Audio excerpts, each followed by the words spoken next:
We just got our first sit-down interview with KHUN Top as part of this new open communication from the club that he has said he wants to make a standard.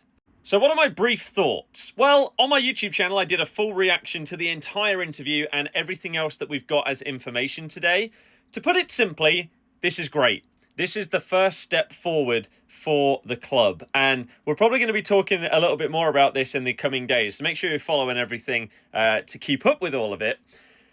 Pretty much, the club is now going to be open, honest, transparent, with communication, with what's going on, with people in the hierarchy, and changes at the club, and all of these things, which is what we've been asking for ages. Whether or not you think that this man and King Power as a whole are the right ownership for Leicester, if they're staying in place, they had to make changes. And from everything he says in that interview, he's not going anywhere, they're not going anywhere, and so that's why they're making these changes. We're getting a technical director in for the first time in the club's history. That is a massive, massive overhaul in the club hierarchy. They're going to work directly with Glover for our scouting network and day-to-day stuff.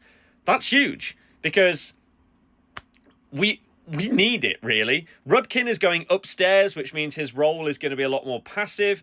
He is still seen as essential for the club's running, but not in the way that he was before. So probably just making sure that everything's running okay, but not having a direct impact on scouting and signings and stuff like that, which is fantastic, especially when it comes to handing out some of the contracts that we've seen him do over the years. That's been a major problem as to why the club has been running the way it has.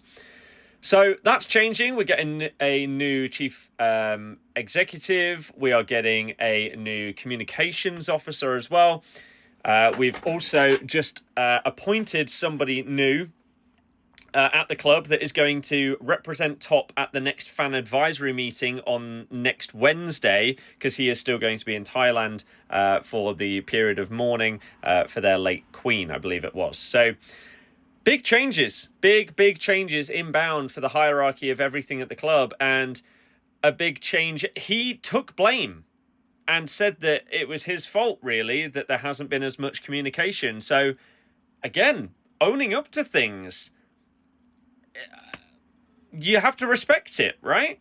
As I say, regardless of your thoughts on their ownership being in control, if they're staying, this is what you want to see. And I believe this is a really good first positive step. If you want to see the full thoughts and reaction, as I say, YouTube video is out now.